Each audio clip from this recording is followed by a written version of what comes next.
ఓం గం గణపతయే నమః. ఓం శ్రీ మహాలక్ష్మీదేవ్యై నమః. హరి ఓం. ఓం సుముఖశ్చేకదంతశ్చ కపిలో గజకన్నికః లంబోదరశ్చ వికటో విఘ్నరాజో గణాధిపః धूमकेतुर्गणाध्यक्षो फालचन्द्रो गजाननः वक्रतुण्डः शूर्पकर्णो हेरम्बस्कन्दपूर्वजः षोडशैतानि नामानि यः पठेत् शृणुयादपि विद्यारम्भे विवाहे च प्रवेशे निर्गमे तदा संग्रामे सर्वकार्येषु विघ्नस्त्वस्य न जायते. श्रीमहागणाधिपतये नमः. ओम सक्तुमिवतितमुना पुनन्तो यत्र धीरा मनसा वाचमक्रत अत्र सखाय सख्यानि जानते भद्रैषां लक्ष्मीर्निहताधिवाचि. श्री महालक्ष्मी गणपतये नमो नमः.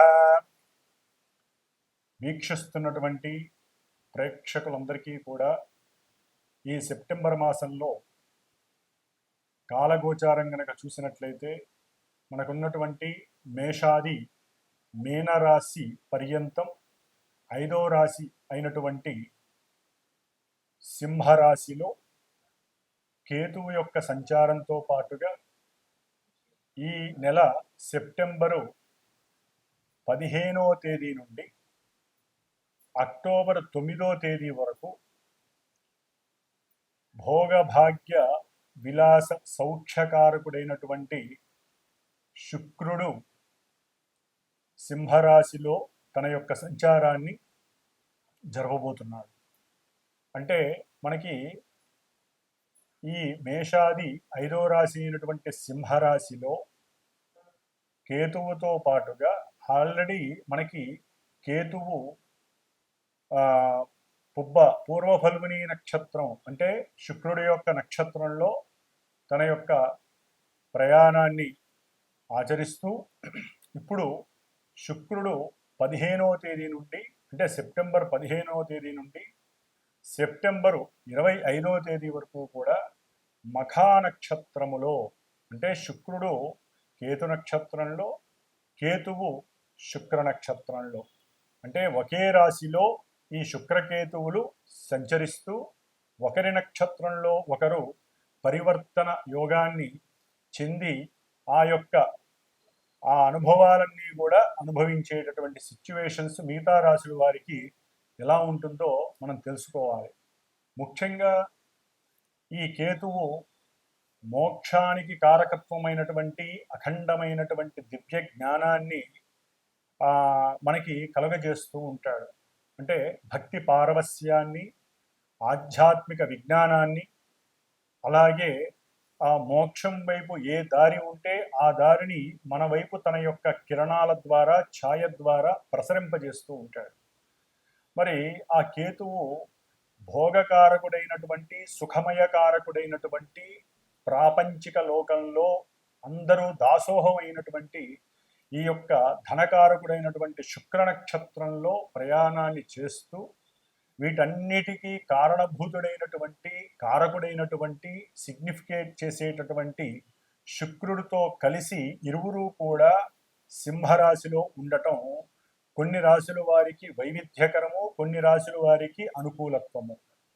అసలు ఈ శుక్రకేతువులు, శుక్రుడనేటటువంటి వాడు భార్యాభర్తలకి సంబంధించి వివాహ యోగాన్ని, దాంపత్య సుఖానికి కారకుడు. ముఖ్యంగా పురుషుడికి ఈ శుక్రబలం అనేటటువంటిది చాలా విశేషప్రదము. మరి ఈ శుక్రుడు కేతువుతో కలవటం ద్వారా ఈ యొక్క 10 రోజులు 25 నుంచి సెప్టెంబరు 15 నుంచి 25 వరకు కూడా కొంత పురుషుల యొక్క మనస్తత్వాలు, వారు ఆచరించేటటువంటి విధి విధానాలు, వారు చూసేటటువంటి కాస్త దృష్టిలో లోపత్వము, అట్లాగే అవసరం లేనటువంటి ప్రాపంచిక విషయాల వైపు మొగ్గు చూపటము, కొన్ని కారణాల వల్ల అంటే వాళ్ళ యొక్క కుటుంబ కారణాల వల్ల కావచ్చు, ఆర్థిక ఇబ్బందుల వల్ల కావచ్చు, ప్రేమించుకున్న వాళ్ళైతే కనుక వారి యొక్క ప్రేమలో విఫలత్వం వలన కావచ్చు, సంతానహీనత వలన కావచ్చు, అట్లాగే పురుషులకి సంబంధించి మరి భోగత్వము, అట్లాగే వారికి సంబంధించినటువంటి సంతాన యోగ్యతకి శుక్రుడు వీర్యకారకుడు.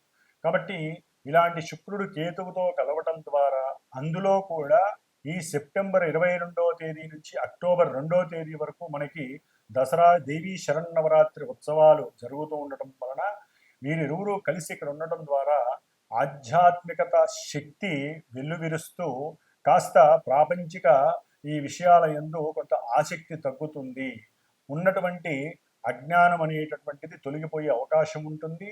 అట్లాగే ఈ శుక్రకేతువుల వలన కొంత ఇబ్బందులు, అవసరం లేనటువంటి కొన్ని దుర్వ్యసనాలు, అట్లాగే సంతానాన్ని కలుగజేసేటటువంటి వ్యవహారం ఉన్నప్పటికీ, వారి యొక్క జన్మజాతకాలలో అవకాశం ఉన్నప్పటికీ, గోచారంలో ఈ యొక్క శుక్రుడు కేతువుతో కలిసి ఉన్నటువంటి వైవిధ్యకరమైనటువంటి చిత్ర విచిత్రమైనటువంటి ఎన్నో విషయాలను ఈ యొక్క దాదాపుగా సెప్టెంబర్ 15వ తేదీ నుండి అక్టోబర్ 6వ తేదీ వరకు కూడా చాలామంది అనుభవించే అవకాశం ఉన్నది.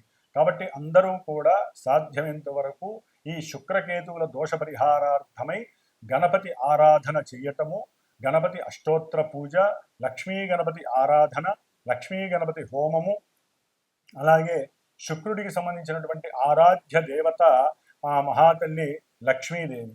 కాబట్టి అష్టలక్ష్మీ స్తోత్రాన్ని నిత్యము పారాయణ చేయండి, ధన రాబడి పెరుగుతుంది.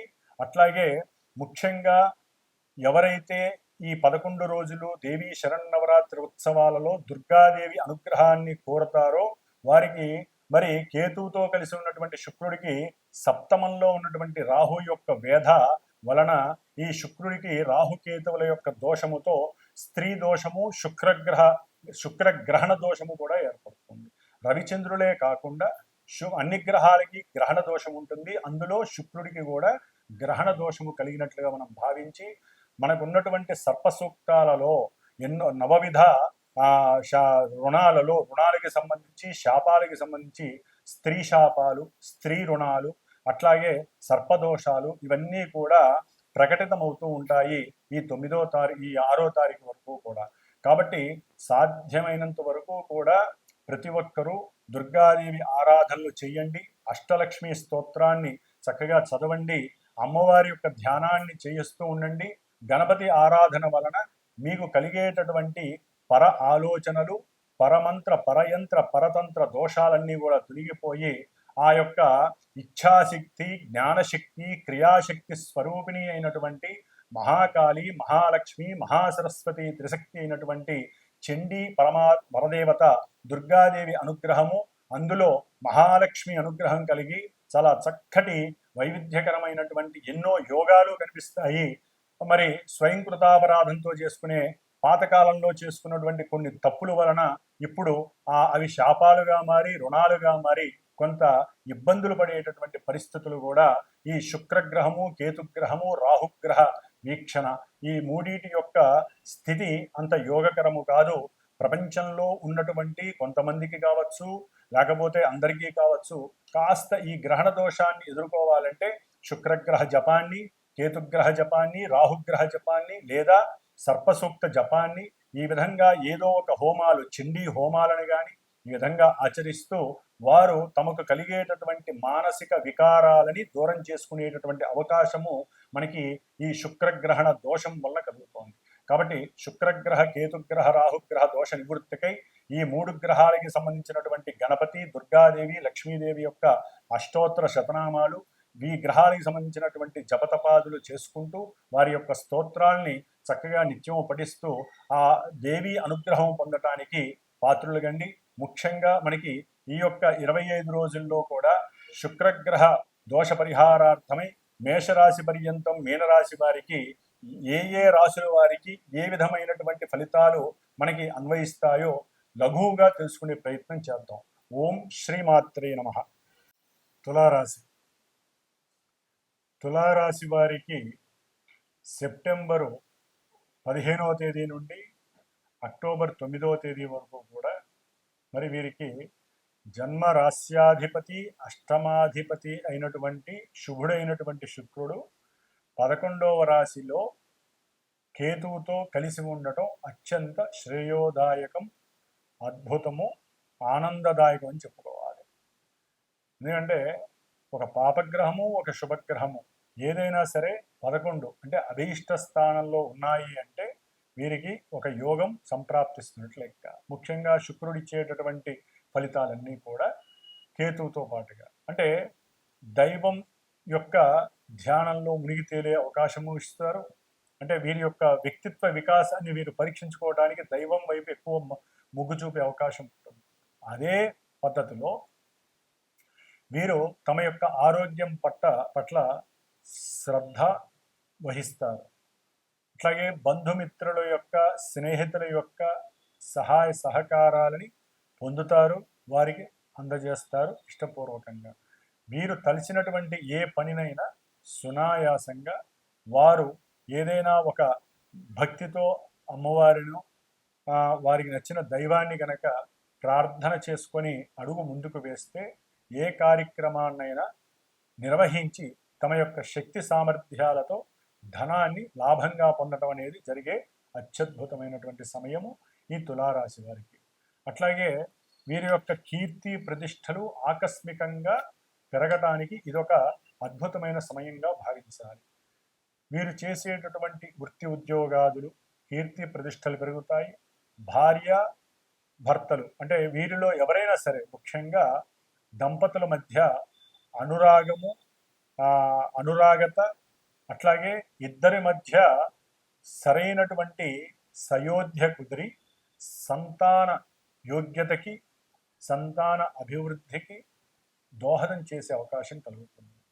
అట్లాగే వీరు విందులు వినోదాదులు అట్లాగే బంధుమిత్రులతో కలయికలు ఆకస్మికంగా కుటుంబపరంగా కానీ భార్యా తరపు బంధువుల ద్వారా కానీ లేకపోతే ఎవరైనా పరిచయం కానటువంటి మిత్రులు ఎవరైనా ఆకస్మికంగా పరిచయం అయితే వారి ద్వారా కానీ లేకపోతే వారే కానీ స్త్రీ సంబంధిత విషయాలలో మంచి మక్కువగా వారి యొక్క నైపుణ్యత ప్రదర్శించి వారిని ఆకర్షించే స్వభావాన్ని కలిగి వీరికి ఉన్నటువంటి చక్కటి అభిలాషని అభిరుచుల్ని వారికి తెలియజేసి చక్కటి ప్రేమ అనురాగాదులు అట్లాగే అది ఒక బాంధవ్యంగా తయారవటానికి మంచి రూపకల్పన చేసే అవకాశము ఈ యొక్క తులారాశి వారికి కలిగే అవకాశము మెండుగా ఉన్నది.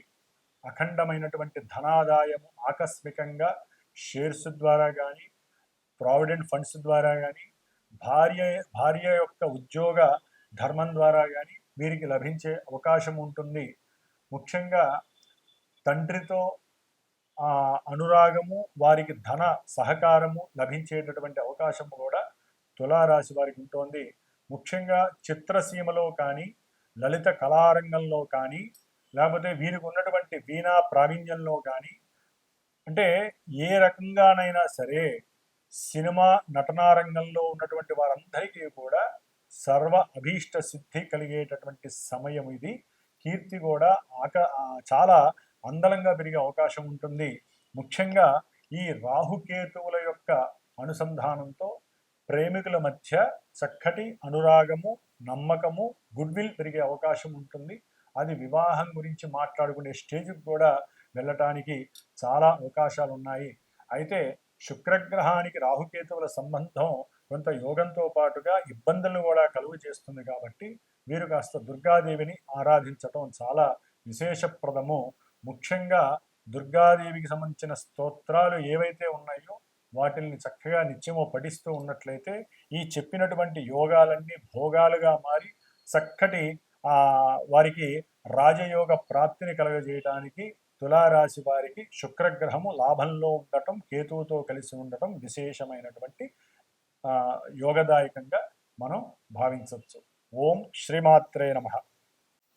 మరి ఈ రాహుకేతువుల యొక్క కలయికతో కూడినటువంటి శుక్రగ్రహానికి దోషము తొలగించుకోవడానికి మరి ముఖ్యముగా ఈ శుక్ర నక్షత్రాలైనటువంటి భరణి పూర్వఫల్గుని పూర్వాషాఢ ఈ 3 నక్షత్రాలు శుక్రగ్రహానికి సంబంధించినవి.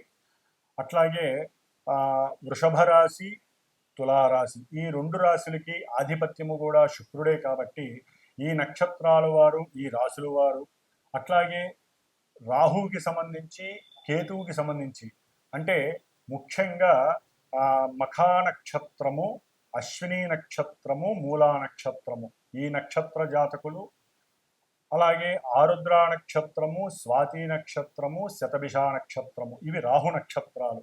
ఈ నక్షత్రాల వారు ఎవరైతే వీళ్ళందరూ కూడా సాధ్యమైనంత వరకు మీరు అవకాశం ఉంటే దుర్గాదేవిని స్మృతించుకుంటూ ఉండండి. అట్లాగే మా యొక్క శ్రీమాత జ్యోతిషాలయ పీఠంలో ఈ 11 రోజులు కూడా విశేషముగా శుక్రగ్రహ దోష పరిహారార్థమై అన్యోన్య దాంపత్య సిద్ధికి, సత్సంతాన వృద్ధికి, అట్లాగే అఖండమైనటువంటి ధనప్రాప్తికి, కుటుంబ సౌఖ్యానికి, వివాహానికి సంబంధించి ఎవరైతే అనుకూలతగా ఉండి కూడా ఆటంకాలు ఏర్పడుతున్నాయో వారి గురించి, ముఖ్యంగా సత్సంతాన భాగ్యానికి, ముఖ్యంగా పురుషుల యొక్క సంరక్షణకి ఈ యొక్క అమ్మవారి అంటే దుర్గాదేవి అనుగ్రహం పొందుతూ విశేషముగా రుద్రాభిషేకము, అట్లాగే విశేషముగా ఈ 11 రోజులు కూడా శ్రీమాత ఆ లలితా పరమేశ్వరి అమ్మవారికి లలితా అష్టోత్తరము, త్రిశతి, అట్లాగే లలితా సహస్రనామాలతో కుంకుమార్చన చేస్తూ నిత్యము కూడా విశేషంగా పంచామృత అభిషేకాదులు పరమేశ్వరుడికి చేస్తూ ఒక్క దుర్గాష్టమి రోజున మాత్రము మా పీఠంలో చక్కగా ఆ చండీ హోమము చేయాలని నిశ్చయించుకున్నాం. కాబట్టి ఎవరైనా సరే ఆసక్తి ఉన్నటువంటి వారు ఎవరైనా సరే, ఎందుకంటే ఒక చండీ హోమం చేయాలంటే విశేషమైనటువంటి ద్రవ్యాలు, విశేషమైనటువంటి ధనము ఖర్చు పెట్టవలసి వస్తుంది. అది ఇండివిజువల్గా ఎవరికైనా జాతకాలలో ఉంటే వారి ఇళ్లలో చేసుకుంటే అంత ఖర్చు పెట్టుకోవచ్చు. కానీ సామాన్యులు సైతము ఇంత ఖర్చు పెట్టుకోలేనటువంటి వారు ఆ యోగాలని అవయోగాలని యోగాలుగా మార్చుకోవడానికి నేను చేసేటటువంటి ఈ చిరు ప్రయత్నంలో ఎవరైనా సరే దూర ప్రాంతం వాళ్ళు కానీ దగ్గర వాళ్ళు కానీ ఈ యొక్క కార్యక్రమంలో పాల్గొనడానికి నన్ను సంప్రదించండి. ఈ యొక్క అమావాస్య లోపల ఎవరైతే గోత్రనామాదులు ఇస్తారో వారందరివి కూడా చెప్పి 11 రోజుల తర్వాత నెక్స్ట్ వీక్ ఆ తర్వాత తదుపరి వారంలో వారందరికీ కూడా అమ్మవారికి చేసినటువంటి భస్మ, కుంకుమ, తిలక ప్రసాదము, కంకణ ప్రసాదము పంపించబడుతుంది. కాబట్టి అందరూ కూడా ఈ దుర్గాదేవికి చేసేటటువంటి లోక కళ్యాణము, జన కళ్యాణము కోసం చేసేటటువంటి ఈ కార్యక్రమంలో విధి విధానంగా పాల్గొని అందరూ కూడా సుభిక్షంగా ఉండాలని కోరుకుంటూ నేను చేసేటటువంటి ఈ ప్రయత్నంలో అందరూ భాగస్వాములు కావాలని ఆశిస్తూ ఓం శ్రీమాత్రే నమో నమః.